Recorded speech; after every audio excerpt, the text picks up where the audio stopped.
السلام علیکم ورحمۃ اللہ وبرکاتہ۔ الحمد للہ رب العالمین والصلاة والسلام علی رسولہ الکریم وعلی آلہ وصحبہ اجمعین، اما بعد۔ عن جابر بن سمرة رضی اللہ عنہ ان رجلا سأل رسول اللہ صلی اللہ علیہ وسلم اتوضأ من لحوم الغنم؟ قال إن شئت فتوضأ وإن شئت فلا توضأ۔ قال أتوضأ من لحوم الإبل؟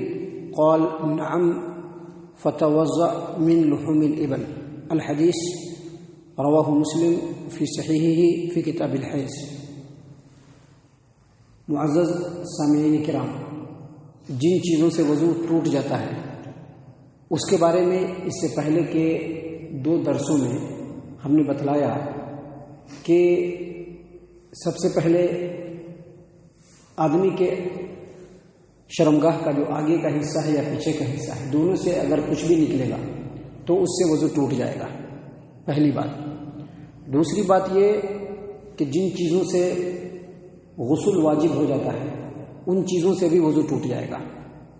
اور تیسری بات یہ کہ آدمی اس طرح سے سو جائے کہ اس کے سونے کی وجہ سے، چاہے وہ بیٹھ کر کے سوئے، ٹیک لگا کر کے سوئے یا لیٹ کر کے سوئے، جیسے بھی سوئے، اس انداز میں سوئے کہ سونے کی وجہ سے اس کا احساس، اس کا شعور بالکل ختم ہو جائے، تو ایسی صورت میں اس کا وضو ٹوٹ جائے گا۔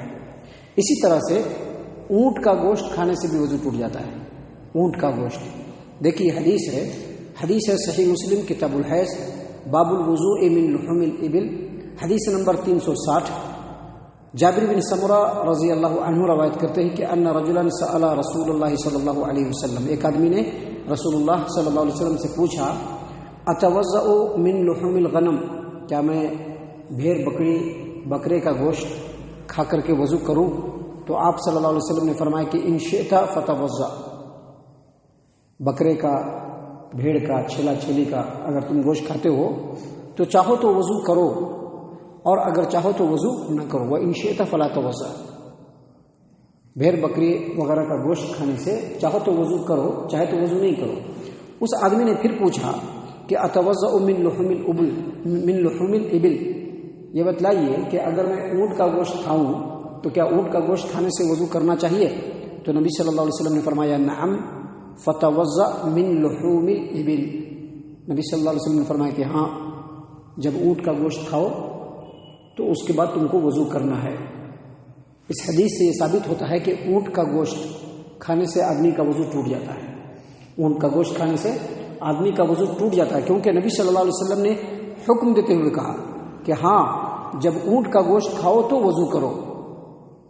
امام ابن قدامہ نے اپنی کتاب المغنی کے اندر، امام ابن القیم رحمہ اللہ نے اپنی کتاب اعلام الموقعین کے اندر، شیخ البانی رحمہ اللہ نے اپنی کتاب تمام المنہ کے اندر، امام ابن عثیمین، سماحت الشیخ عبدالعزیز بن عبداللہ بن باز رحمہم اللہ، ان دونوں کا فتاوی اسلامیہ کے اندر، اسی طرح سے سعودی عرب کی مستقل کمیٹی کے زیر نگرانی تیار ہونے والی کتاب فتاوی اللجنۃ الدائمہ للبحوث العلمیہ والافتاء کے اندر علماء کرام نے واضح طور پر کہا ہے کہ اس حدیث سے یہ ثابت ہوتا ہے کہ اونٹ کا گوشت کھانے سے وضو ٹوٹ جاتا ہے، اور اونٹ کا گوشت کھانے کے بعد وضو کرنا واجب اور ضروری ہے۔ یہاں پر ایک بات ہم اور واضح کر دیں کہ اونٹ کا گوشت کھانے سے وضو کیوں ٹوٹ جاتا ہے یا کیوں وضو کرنا چاہیے، اس سلسلے میں علماء کرام نے مختلف باتیں بتلائی ہیں۔ بعض علماء نے کہا ہے کہ چونکہ اونٹ کے گوشت کے اندر بہت چکنائی ہوتی ہے، اسی لیے نبی صلی اللہ علیہ وسلم نے وضو کرنے کا حکم دیا ہے۔ بعض علماء نے کہا ہے کہ اونٹ کا گوشت کھانے سے ذرا طبیعت کے اندر ہیجان برپا ہوتا ہے، تھوڑا گرمی آتی ہے، تھوڑا طبیعت کے اندر جو ہے گرمی آتی ہے، جس کی وجہ سے نبی صلی اللہ علیہ وسلم نے وضو کرنے کا حکم دیا ہے۔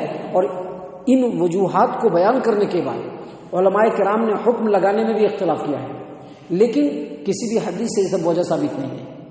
شریعت نے اگر کہا ہے کہ اونٹ کا گوشت کھانے سے وضو ٹوٹ جاتا ہے تو اب ہم کو اس کی وجہ تلاش کرنے کی ضرورت نہیں ہے۔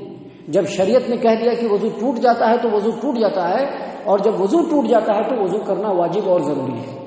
لہذا اونٹ کا گوشت جب بھی کھائیں گے، کھانے کے بعد ہم کو وضو کرنا چاہیے۔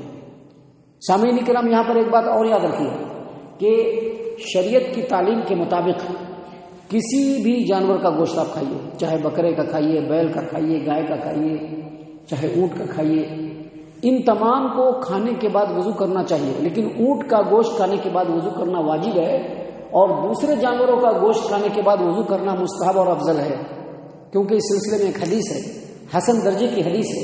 اس حدیث کو شیخ البانی رحمہ اللہ نے اپنی کتاب سلسلۃ الاحادیث الصحیحہ حدیث نمبر 2322 پہ روایت کیا ہے کہ نبی صلی اللہ علیہ وسلم نے فرمایا من اکل لحما فلیتوضا، جو آدمی گوشت کھائے اس کو وضو کرنا چاہیے. شیخ البانی رحمہ اللہ نے اس حدیث کے اوپر تشریح کرتے ہوئے فرمایا ہے کہ اونٹ کے علاوہ دوسرے جانوروں کا گوشت کھانے کے بعد وضو کرنا مستحب اور افضل ہے، جبکہ اونٹ کا گوشت کھانے کے بعد وضو کرنا واجب اور ضروری ہے. تو فرق سمجھ میں آ گیا، اونٹ کا گوشت کھائیں گے تو وضو ٹوٹ جائے گا، جس کے بعد وضو کرنا بالکل واجب اور ضروری ہے، جبکہ دوسرے جانوروں کا گوشت کھانے کے بعد چاہے تو وضو کرو چاہے تو وضو نہیں کرو، کیونکہ حدیث میں نبی صلی اللہ علیہ وسلم سے پوچھا گیا کہ کیا میں بکرے کا گوشت کھانے کے بعد وضو کروں، تو نبی صلی اللہ علیہ وسلم نے کہا کہ چاہے تو وضو کرو چاہے تو وضو نہیں کرو. لیکن اونٹ کے گوشت کے بارے میں جب پوچھا تو نبی صلی اللہ علیہ وسلم نے کہا کہ وضو کرنا پڑے گا.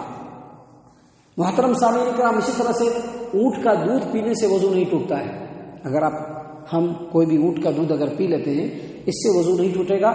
علماء کرام نے اس سلسلے میں واضح طور پر کہا ہے کہ صحیح بات یہی ہے کہ شریعت میں اس کی کوئی دلیل نہیں ہے. آدمی اگر اونٹ کا دودھ پی لے تو اس سے وضو نہیں ٹوٹے گا. اسی طرح سے اگر آدمی کو قے آ جائے، قے، تو قے آنے پر وضو کرنا چاہیے، ضروری نہیں ہے، وضو کرنا چاہیے. اس سلسلے میں جامع ترمذی ابواب الطہارہ کی روایت ہے. نبی صلی اللہ علیہ وسلم کے بارے میں صحابی رسول کہتے ہیں کہ ان نبی صلی اللہ علیہ وسلم قاء فتوضا، نبی صلی اللہ علیہ وسلم نے قے کیا اور قے کرنے کے بعد وضو کیا. تو اس حدیث سے نبی صلی اللہ علیہ وسلم کا عمل ثابت ہوتا ہے کہ آپ صلی اللہ علیہ وسلم نے قے کیا اور اس کے بعد آپ صلی اللہ علیہ وسلم نے وضو کیا. تو اگر کسی کو قے آتا ہے تو وضو کرے تو یہ بہتر ہے، لیکن نبی صلی اللہ علیہ وسلم نے حکم نہیں دیا ہے. نبی صلی اللہ علیہ وسلم نے حکم نہیں دیا ہے کہ کسی کو اگر قے آتا ہے تو وہ وضو کرے، ایسا کوئی حکم نہیں ہے. لہذا جب حکم نہیں ہے تو وضو کرنا بہتر ہے. اگر قے ہو جائے تو وضو کرنا چاہیے، لیکن اگر کوئی قے آنے کے بعد صرف منہ کو کلی کر لیتا ہے اور اچھے سے منہ صاف کر لیتا ہے تو اس کا وضو باقی ہے، وضو اس کو کرنے کی ضرورت نہیں ہے. اور جس حدیث میں یہ ہے کہ نبی صلی اللہ علیہ وسلم نے فرمایا کہ جس آدمی کو قے آئے وہ وضو کرے، یہ حدیث سند کے اعتبار سے اہل علم کے نزدیک، محدثین کے نزدیک، ماہرین جرح و تعدیل کے نزدیک بالکل ضعیف ہے، ناقابل عمل ہے، انتہائی کمزور ہے. لہذا اس حدیث سے کچھ بھی ثابت نہیں ہوتا ہے. بس اتنا یاد رکھیے کہ اگر قے ہو جائے تو وضو کرنا مستحب اور افضل ہے. اگر کوئی آدمی وضو نہ کرے تو کوئی حرج کی بات نہیں. سامعین کرام، اس سلسلے میں بھی اور بھی باتیں ہیں جو انشاءاللہ کل اور کل کے بعد کے درسوں میں ہم آپ کے سامنے پیش کریں گے. اللہ تعالیٰ سے دعا ہے کہ اللہ تعالیٰ ہم تمام کو ان تمام باتوں کے اوپر خوب ٹھنڈے دل سے غور و فکر اور تدبر کرنے کی توفیق عنایت فرمائے. ہم تمام کو ہمارا رب صحیح معنوں میں پکا سچا مومن مسلمان بنائے. اللہ تبارک و تعالیٰ ہم تمام کو اللہ اور اس کے رسول صلی اللہ علیہ وسلم کا اتباع اور فرمانبرداری کرنے والا بنائے. صحابہ کرام رضی اللہ عنہم کے طریقے پر چلائے. جنت الفردوس میں جگہ عطا فرمائے. اے اللہ ہم تمام کو جہنم سے پناہ دے. اے رب العالمین ہم تمام کو جہنم سے پناہ دے. اے مالک الملک ہم تمام کو جہنم سے پناہ دے. آمین یا رب العالمین. وما علینا الا البلاغ المبین.